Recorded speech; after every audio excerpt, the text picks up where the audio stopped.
Welcome everyone to episode 11 of Tales from the Bridge, TFTB. My name is Tristan. Hi, I'm Marty. Hey, this is Kevin. And I'm Sam. And in this episode, we're talking about Andy Weir's Project Hail Mary. Fantastic book. We all really liked it. Stick around for some trivia at the end, and we're going to talk a little bit about the Court of Owls graphic novel series. So, let's just get right to it. Let's make our way over to the bridge.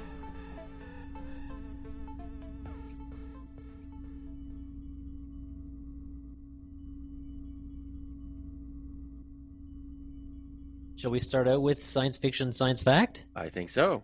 Okay, the segment where we talk about things that are happening in the news, kind of sciencey, kind of science fiction-y, but real world. Thing that seems to be all the rage these days is having your own spaceship and going up into space. What do you guys think of that? Well, I will take issue right away. This isn't really about just like, it can be colored very often as being pointless, right? But no, this is the development of like a backbone of technology that's actually really crucial for the growth of our civilization and also economy, right? Like these guys have managed to pull off the development of cool ass technology that is really useful and will probably give rise to new industries. Just like Carnegie and, the billionaires of 100 or 200 years ago, right? It took billionaires to build a railroad across the country because the government sort of couldn't do it. It was private enterprise needed to develop these new economies and new technologies, and that's exactly what's happening now. And I think that's great. There you go. I agree 100%. I really have a problem with that narrative of, they should be spending their money on something more important. I agree that there are other things that are also very important, and there are governments and there are other billionaires who are spending money, aka Bill and Melinda Gates and Warren Buffett, and many people are doing philanthropic donations. However, this is about commoditizing getting to space. This is about making it cheap. And I say that relatively, like air quotes around cheap. This is about changing the way that we interact with low Earth orbit. And in the case of, I guess so far, Blue Origin and Virgin Galactic, not even in orbit. But yeah, I 100% agree. This is. I really have a difficult time with people saying we need to do everything else before we do space travel, or these are the same people who whinge about NASA's minuscule budget that we've talked about in previous shows. Yeah.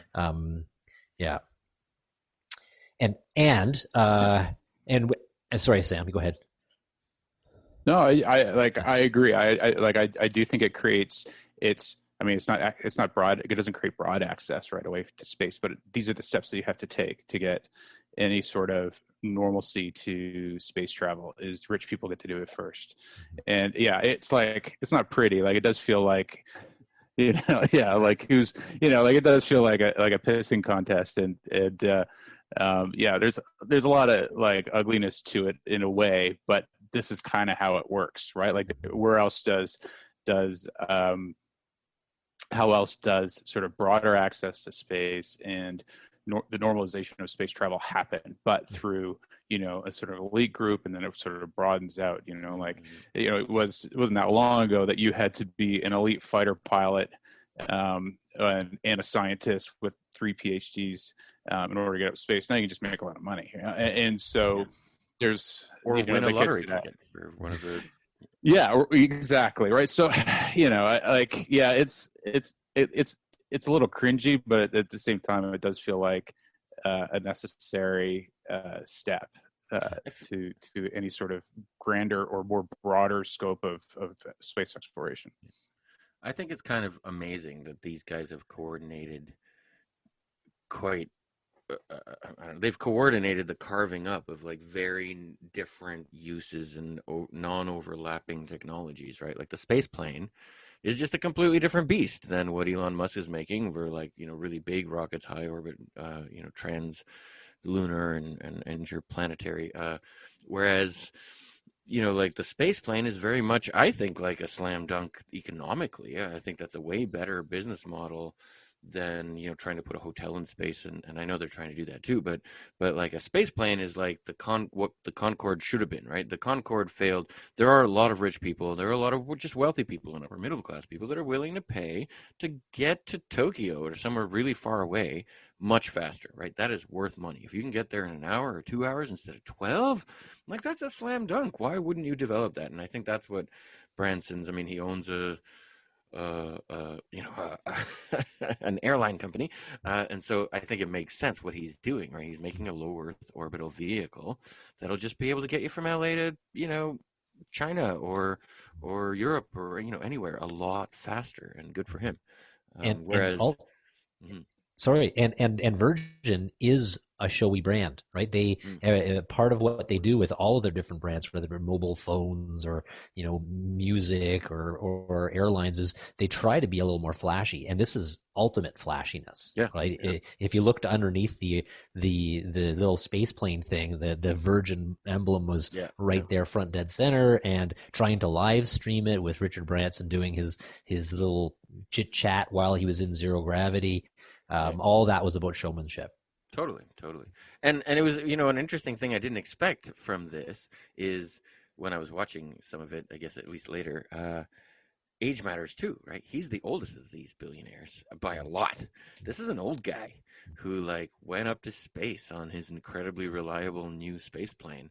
And that's the point he was trying to make. And I kind of love it. I love that he was first. I love that this, he's fit and awesome and he gets to do what he wants, and he owns the whole corporation. I didn't know this until I started having conversations with people about this, right? That there's a larger situation at play here. A CEO of a giant company can't just decide to go on an airplane, space. So I guess that's why Bezos had to step down as CEO. I think that's true, right? Because this is a huge corporation. They can't. There's no insurance company that's gonna cover this trip, right? Yeah. And Elon Musk is incredibly involved in the direct workings, I think, much more so than the other guys of his company. So, he's a working CEO. He doesn't have time to be an astronaut. That's a different career. So he hasn't done it. But I love that Richard Branson was just I own the whole thing. I don't have a board telling me what I can and can't do. And guess what? I'm going to space. See you guys later. That's awesome. That nobody else could do that. And it's pretty classic, Branson marketing, guerrilla marketing, or whatever they call it, right? He's known for those sort of stunts. So it's not. I mean, in a way, it's always predictable. And let's face it, no one wants to get on Elon Musk's rockets right now. They just keep blowing up. I guess we have seen a few. Yeah, I mean, it's really a two-way race until we see some non-explosive landings on Elon's part there. Well, he but when he put people on there, it worked just fine. He's had astronauts already go up. Elon Musk is way ahead of these guys, and I think that's an interesting part of this conversation too. If he wanted to have gone on one of his launches, he could have gotten suborbital with his stuff anytime before these guys. He's way ahead. But I think it again speaks to how he's really the king of this thing. He knows that other people, it's that's not a real first. Being the first billionaire in space, who cares? There's lots of people who've been in suborbit and orbit, and they've even been to the moon. He's waiting for the real first, and he's going to go to Mars. And there's no way Bezos or Branson is gonna be able to nip at his heels with that goal.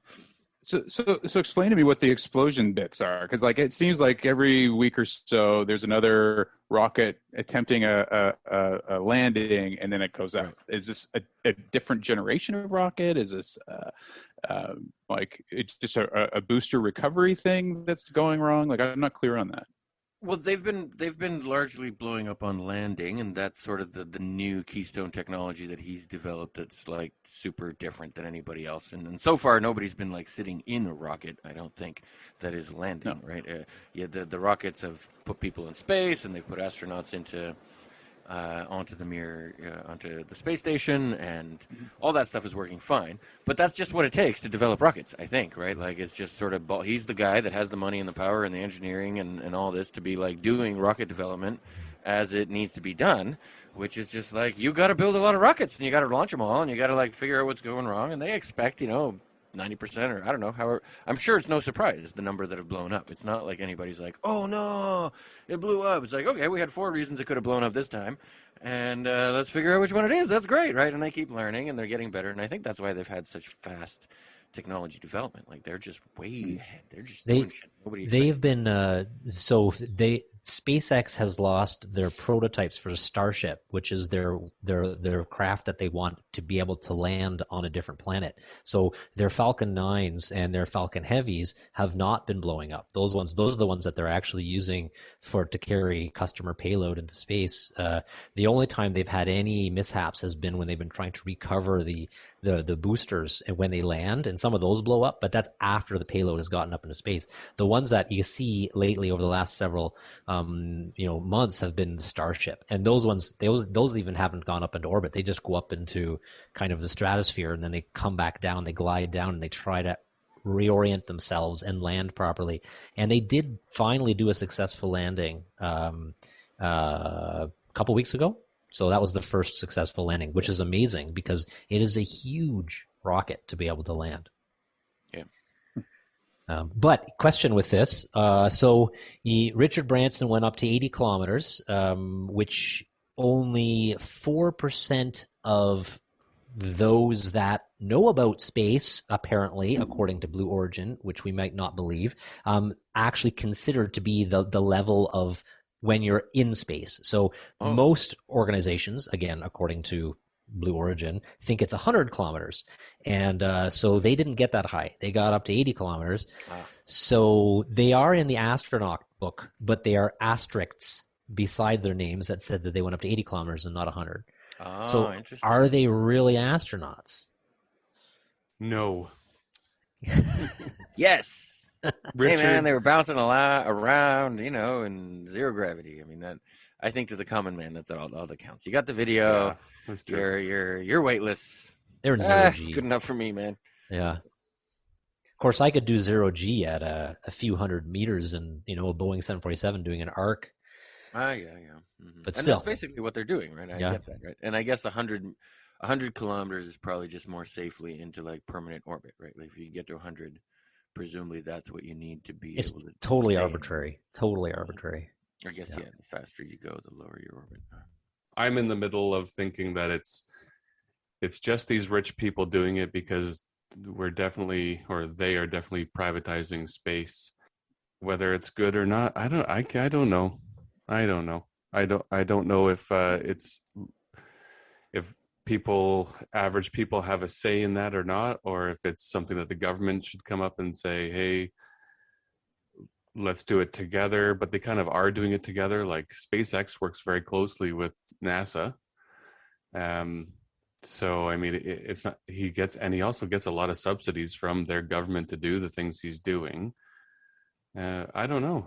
But I do think the future is in space, and it doesn't sound out of the realm of reality that people will be living on Mars. And I wouldn't doubt if Elon sends himself to Mars first, and he's one of the, if not one of the first person to step onto Mars. It just seems like that's just going to happen. It's a matter of time before we do something with the moon and then Mars. And then obviously asteroids, which I think Blue Origin wants to do more with asteroids, right?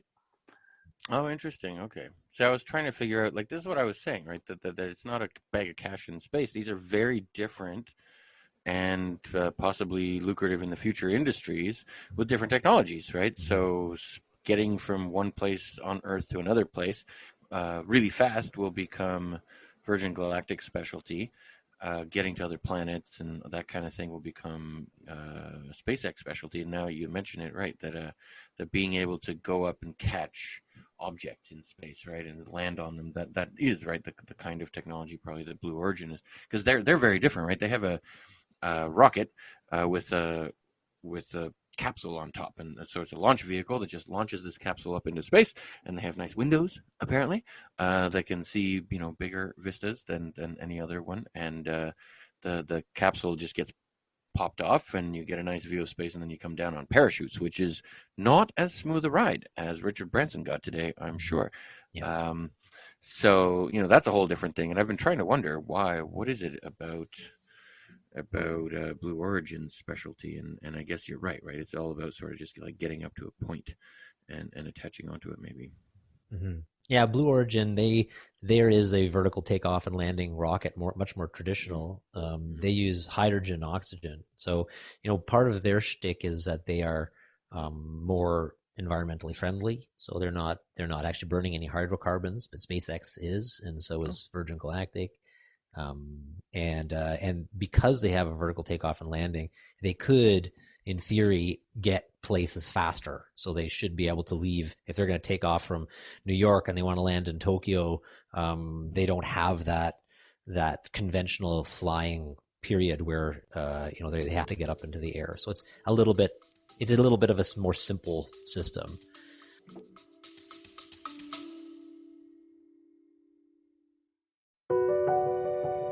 Ever wondered what it takes to make it in the movie business? Peel back the curtain with 4-6 Success Filmmaking. 4-6 Success Filmmaking is where filmmakers share their stories and the secrets.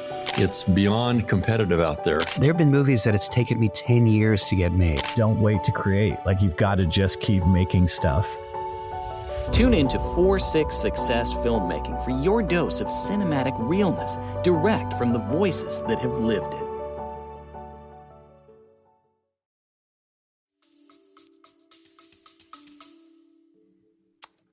Should we get into the Batman and the Court of Owls series that we started? Well, it was certainly the best Batman I've ever read. I think that was clear to me easily. It's like Red Sun for Superman. It really does Batman well. It does him proud. I think it's a great story. It's interesting from an adult level. It was a great Batman story. Much more interesting than any other one I've read. And it really describes the underlayer of Gotham in a completely different way. It changed, it added to the Wayne legacy a little more. And just knowing that there's stuff going on and there have been things going on underneath, literally the surface of Gotham, and then also in the abandoned buildings that have been there for 100 years. That was very cool. And not even in abandoned buildings, right? In active buildings, but like between floors. Between floors. Secret. And I thought that was lovely. Like that's why the owl metaphor was so perfectly executed, I guess, in this case. Owls eat bats. So it's about time, right, that the bat predator was let loose. And they did such a great job of describing these, I guess, aviaries, owlaries, these in-between spaces in buildings right under their feet, under their nose, where the enemy was nesting. Right, that was beautiful. That was probably my favorite part. It was the 13th floor, wasn't it? On the 13th I think floor so. of the buildings? Something like that. Yeah. Mm-hmm. That's right.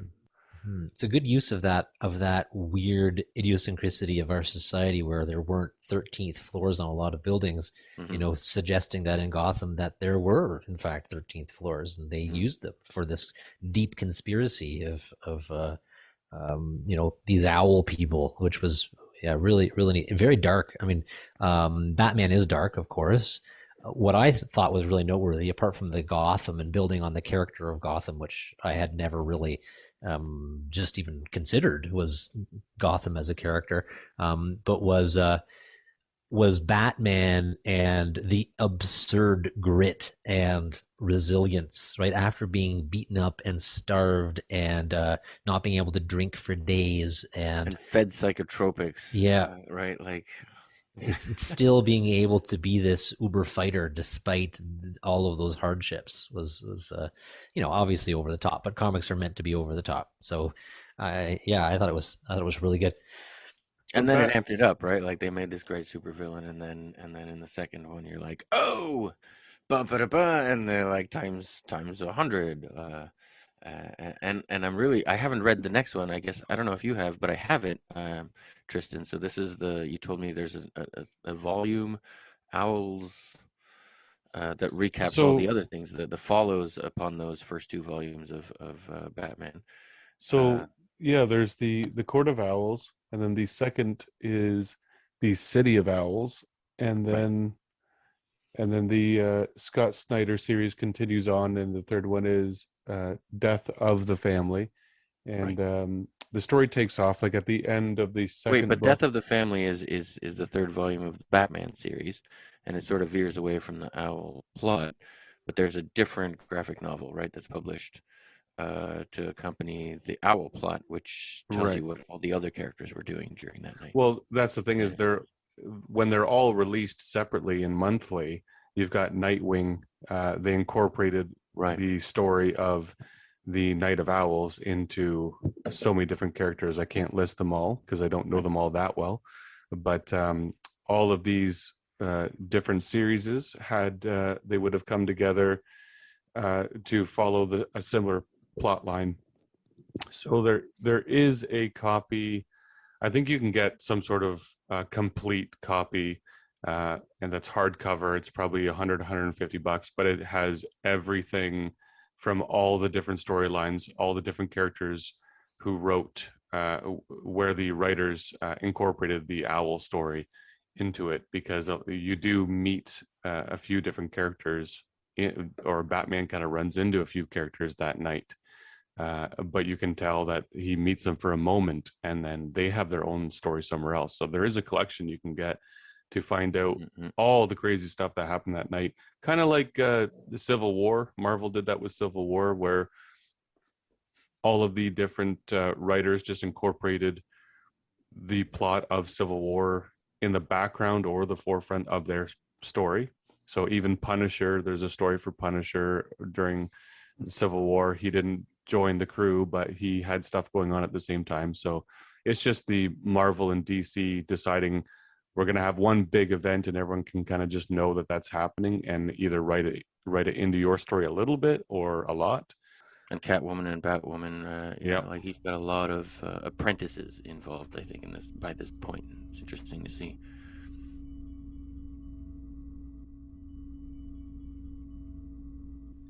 So the book that we read this month was Project Hail Mary by Andy Weir. Brand new book from Andy Weir. For those who aren't familiar with him, he's the author who wrote the book The Martian, which was later turned into a major Hollywood blockbuster. And for those who liked The Martian, Project Hail Mary was very much along the same lines as I mentioned in our last show. So I had recommended that we read it last month, and we all read it. And for those who don't know, it's a story about an individual who is in desperate situation out in space, and it's The Martian only brought to another level. And there's very complex levels of intrigue here. Not only is it about a human, but it's also about an alien and how the humanity of our main character interacts with that alien, and it's a very endearing story. And so yeah, I'm looking forward to hearing what you guys thought of it. I'd love to jump right in, and I'm just gonna say 10 out of 10, baby. Yeah, I loved this book. This was great. Tristan? Not 10 out of 10. I also loved it. It was fantastic. I'd give it an 8, I guess, if I had to rate it. But wow. And I think an 8's pretty good. Like, that's an excellent book. It was good, but 8 is just something I find interesting about this book is it is done. It's so enjoyable. It's almost like it's almost written to be a movie too. Like he just nails every scene in a way that feels like it could be a great movie. I have not read The Martian, but I imagine the flow was similar, because it just lends itself to the screen so well. The characters were great. The main character, Grace, was amazing. I loved him the whole way through. And then Rocky, the alien, was so lovable as well. He was fantastic. And I really liked the ending. Maybe an 8.5, then we'll say. But it's really, really good. The thing is, it's not, and this is something that we talked to David Zindel about a while back, where these new books, a lot of new top-selling science fiction books, they're just great thrillers. and they're exciting stories. And this was definitely an exciting story. I was interested the whole way through, and then even loved the ending, and it resolved itself really well. I learned a lot of science that I didn't really know about. You put things into layman's terms so that I could understand, which was pretty cool. But yeah, I have no complaints about it. It might sound like I do. I don't have any complaints about it. It's just I'm noticing a difference between, and maybe this is because of being into some hard sci-fi lately, where it I would say that Project Hail Mary he spoon feeds you that story so easily. It just falls into your brain without you having to think much about it. And I think I want my brain to be a little more challenged. At the same time, I read for entertainment, and it was a hugely entertaining book with great characters and a great story. And I love how the story unfolded itself with his memory coming back to him slowly. And there was a couple Easter eggs in there that I liked too. I wonder if you guys got those, but I'll hand it off over to Sam there. What do you how much fun did you have on this book? I really liked this book. I thought it was a clinic in how to connect a really strong story with hard science, and it was entertaining, and like you said, the science just sort of falls in your brain, and I kind of wanted that in this, because there's enough leaps to take in this story that the science really kind of had to be concrete. And so for me, there was a really nice balance there. I really had fun reading this, and I loved how the alien was handled. That the aliens were dealing with the same problem that humans were, without giving too much away. And naturally, the type of aliens that you would meet on such a sort of science-driven mission would also be, sharing a similar mission. And the sort of chemical makeup of the alien, the planet they're from, how that alien was treated, and how the alien race was treated, and how, like their planet and the sort of biology and communication, and having to go through all of those pieces. Love that. That sort of first contact. How do you communicate this sort of, that his sort of Ryland Grace is the protagonist, and his, he kind of instinctively waves, and that sets off something, is that there's a robotic wave back, and it's these sort of assumptions are both, you get a sense of both sides of this first contact experience, struggling to figure out how to communicate and looking for bridges and similarities. And so yeah, I'm all in on this book. I'm afraid we're not going to have a big argument or debate or on this one. This is fantastic. One of my favorite books of the year, for sure. Awesome. I have to echo a lot of what Sam said, specifically about I thought this was an amazing treatment of exobiology, right? Like of the alien, the physiology, the evolution, the environment they come from, a different planet, different pressure, different size, different chemistry. And it was just so simply done. He's so charming and so easy to receive his narrative, right? It just flows into your brain, and I loved how he made these friends, right? The alien friends on a common mission. It was a beautiful story. I think that's kind of a rare one when I think of it, right? Like, you often see, first contact, or they don't know anything about each other. Everybody's lost. They're on opposite sides of an issue. It's really rare you get a story where the first contact moment is like, oh my God, we're on the same mission. How do we help each other to save our peoples? And I love the larger arch of this story. And while I agree with Tristan that maybe it wasn't poetic, or it wasn't visionary in terms of like what I love about David Zindel, let's say, it was a super well crafted narrative, and it was hard sci-fi, right? The beauty of it was a story where almost everything in there was like backed up by some pretty good learning moments about real science and what's possible. And I think he did a great job of all of that. And not only that, he did a great job of like he invented just astrophage is amazing. Astrophage, right? It's like a whole world unto itself. It creates a world into the future, energy plentiful, microbes that evolve in space on suns and other planets. Like, wow, yeah, of course. I was shocked that I was surprised when I was like, oh, I've never thought about. Really, I mean, we've thought about all these things, but this was a new story for me, and the best ones are the ones that, in retrospect, are sort of like so obvious because of their power, like the power of the world that this microbial, space-borne life form inspires in the story is super interesting. I love it.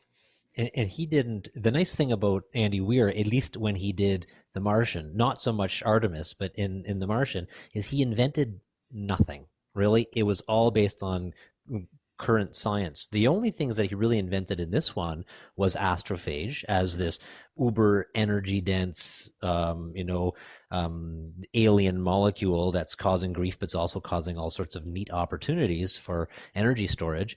But the other one was the materials used on Rocky's ship. That's very, very Xenonite. That's right.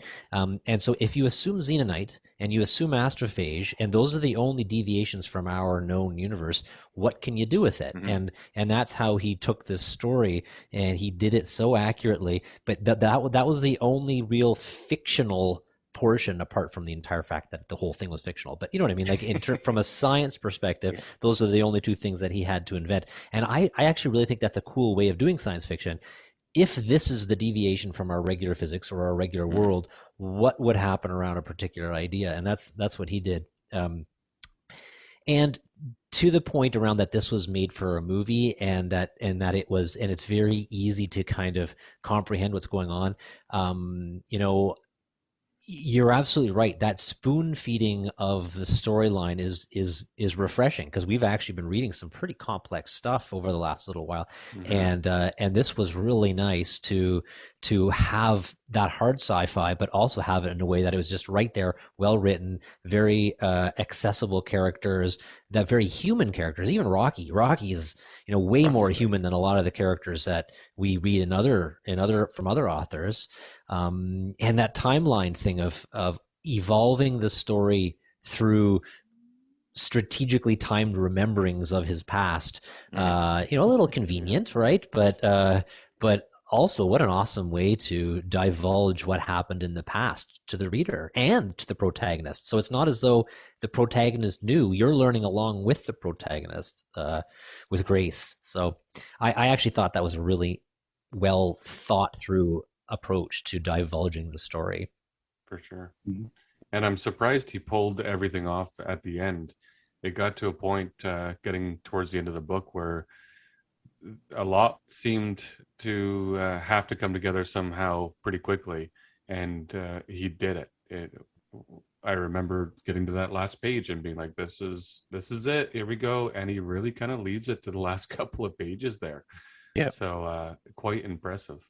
Yeah, I love a book that pulls it all off at the end, and inspires so much more story, right? This is the beautiful thing. It's perfectly amazing self-contained book, but you could write another 12 books out of this too, right? Like it's certainly, by the last page, it suggests so many other stories you'd be interested in hearing.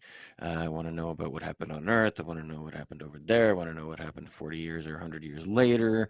Like it's all really beautifully inspired. Yeah. It's kind of nice too that even though they had, the alien species had xenonite and had some other advances, that humans maybe feel kind of nice that humans were a little more advanced in some ways. We knew about kind of general relativity and time dilation as you accelerate to the speed of light, and radiation, right? It's kind of nice, because it's often that the humans are the ones who are lagging, and in this case we weren't. Yeah. Mm-hmm. So did you guys notice any hidden Beatles references in the book? I saw non-hidden ones. Yeah, I non-Hawaiians, thought the Beatles ones were fairly obvious, wasn't it? Like, well, yeah. Well, you're saying above and beyond that, Yeah, presumably. there was a couple. What was it? Well, the one main one I do remember was early in the book. Grace is describing one of his students, and her name is Abby, and he does quite literally say, "Abby rode horses." So Oh. he says Yeah. Abbey Road in the Oh, book right. without referring to, or actually, obviously, different spelling of the word road, but he describes her and how she rode horses. So he literally says Abbey rode horses.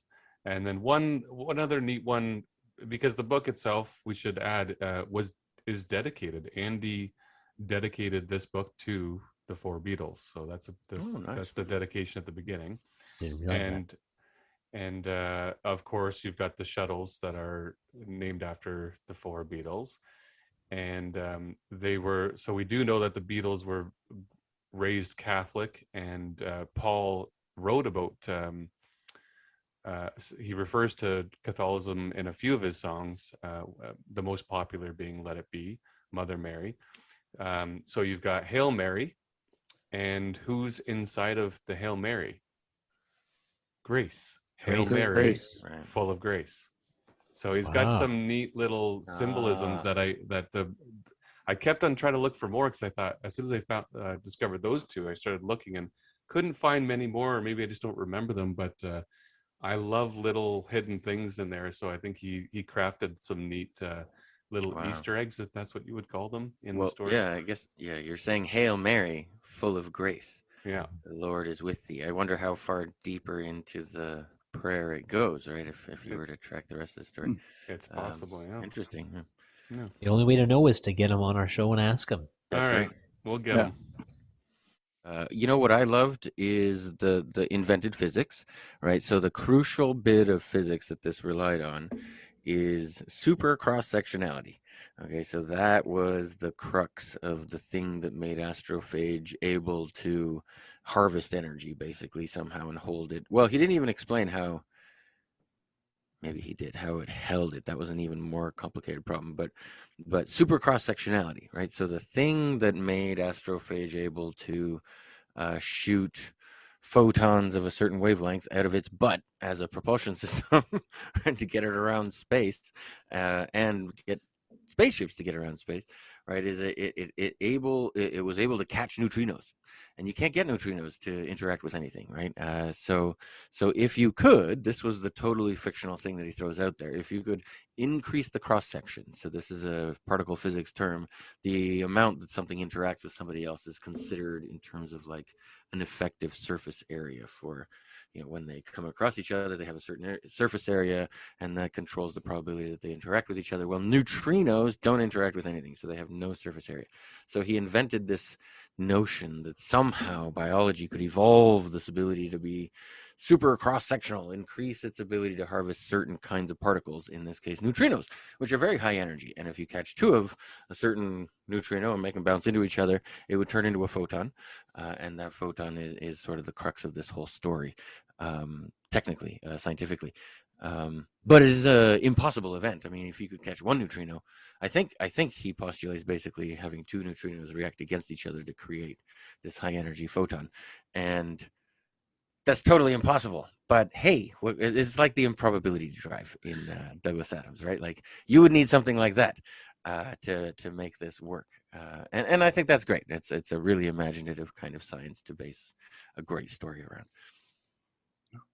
I mean, there were other leaps too, right? Like, I mean, I have to, like, there were it was the science, the rest of the science around it that I think led credibility to the story. The fact that the world would get behind this project and that they could, leap, take the technical leaps forward that they had to, and the story back on Earth was a little tough to swallow at times, but it's sort of backstopped by this really palatable science that made it kind of like helped me suspend my disbelief and go, yeah, okay, that happened. And then they get there and it's sort of so. But the fact that it gets as deep as you say, into it, I mean, like it feels like you can feel the research behind it.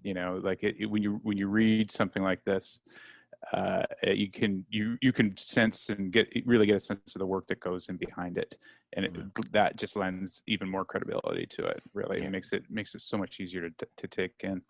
Well, and I kind of love that, like what I described there was the hardest part by far of the whole thing. All the rest of it, I think, was much more digestible. It wasn't like high energy physics or anything. He really walks you through this like extended sequence of experiments that one would undertake to learn the things one might need to know in a situation like this. And it's great. I mean, for me, it was really revealing, right? And scientifically exciting, right? The whole process of revelation of what they do to solve the problems they need to solve. One of the things that really attracts me to science fiction is that the characters are smart. I like smart characters. I like characters that are rational. And one thing that Andy Weir did in The Martian and this one is that there were really no antagonists. There were no bad guys, and everybody's rooting for Grace. Everybody wants him to win, and it was the same thing with whatever the character's name was in The Martian. So it was just nothing but characters being pragmatic and trying to science the hell out of every situation. And for somebody like me, that is super appealing. So I found that this kind of hooks straight into the vein of whatever that desire is in me for reading. So I really like that. Okay, so we've batted around this author for a little bit, and this book in particular. So after hearing all of you talk about John Scalzi as much as you have been, it was pretty easy. I just want to pick a group favorite here by the sounds of it. So we are going to read Old Man's War. Nice. And Wow. this was published in 2005. This is John Scalzi's debut novel, and it was nominated for Hugo for Best Novel in 2006.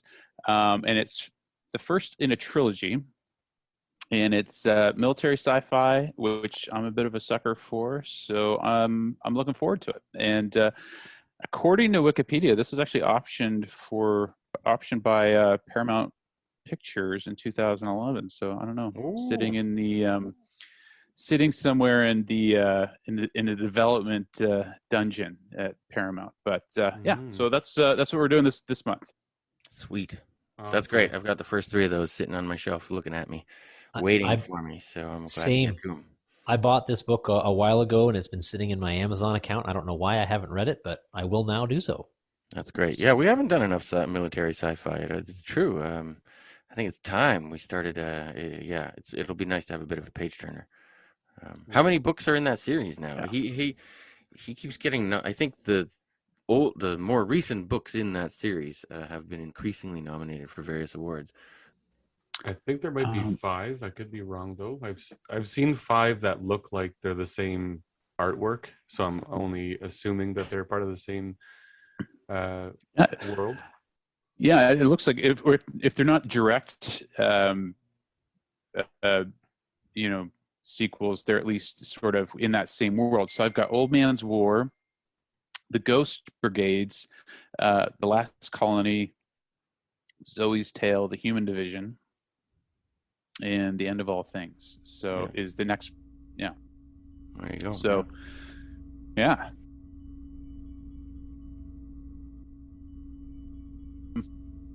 So for our trivia segment this month, I decided to dip into the Hail Mary project. And if you remember earlier on in the book, Ryland Grace does a lightning round with his students. And so I have taken all the questions from that lightning round, and I will be inflicting you with them for trivia this week. Nice. All right.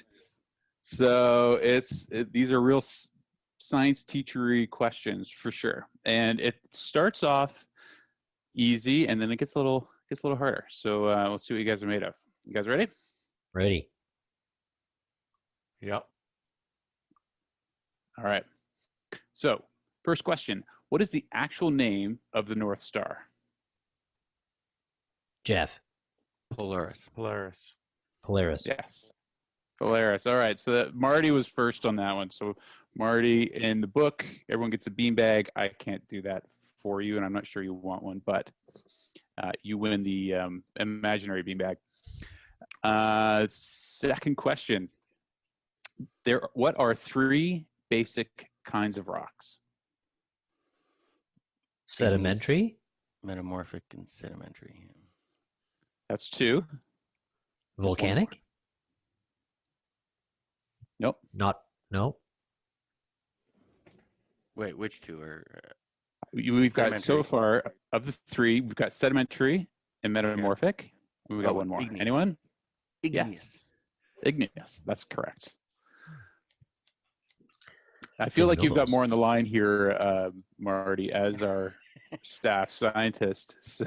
I gotta get it right. I gotta defend my credibility. Okay. Third question.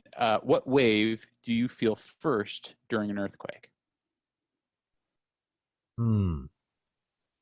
P wave. Yes. That's absolutely correct. And I presume we're not talking about like urine or anything like that. This is something different. No, not P. No. Okay. Well, maybe it is. S. I actually only just remembered that route from having read the book. I don't remember what it actually means.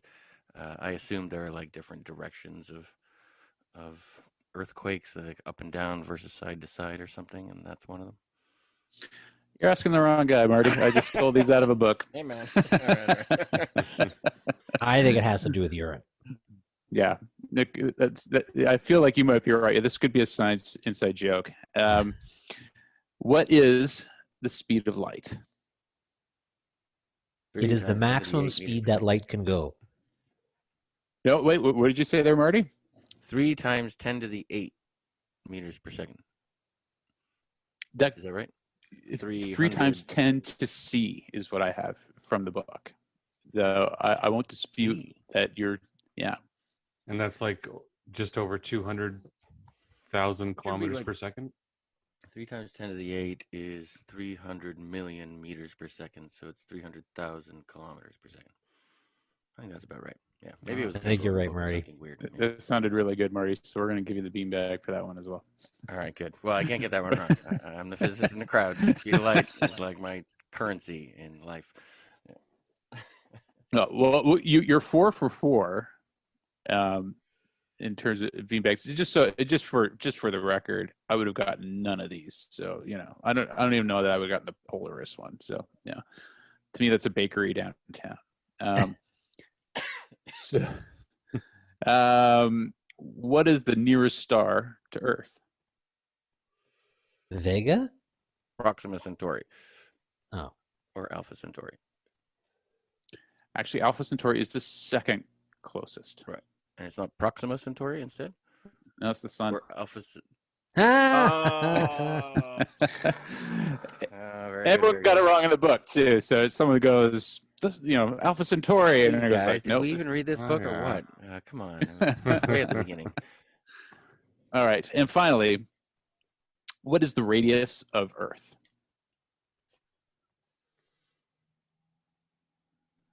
I do not know. 7,000 miles?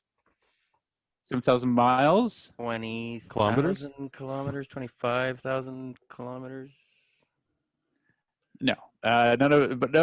But actually, you're almost there. It is 6,371 kilometers. Oh, I was going to say 6,000 kilometers.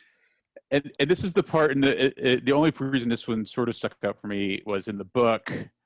One of the students named Trang, because he goes, "Who knows the radius of the Earth?" And the student Trang raises his hand, and some other student yells out, "Trang!"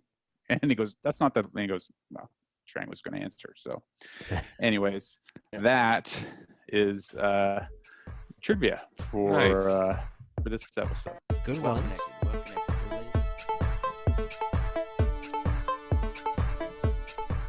Old Man's War by John Scalzi. Kind of feels like a classic, even though it's not even 20 years old. It's just a great book. I highly recommend you read it along with us if you haven't yet.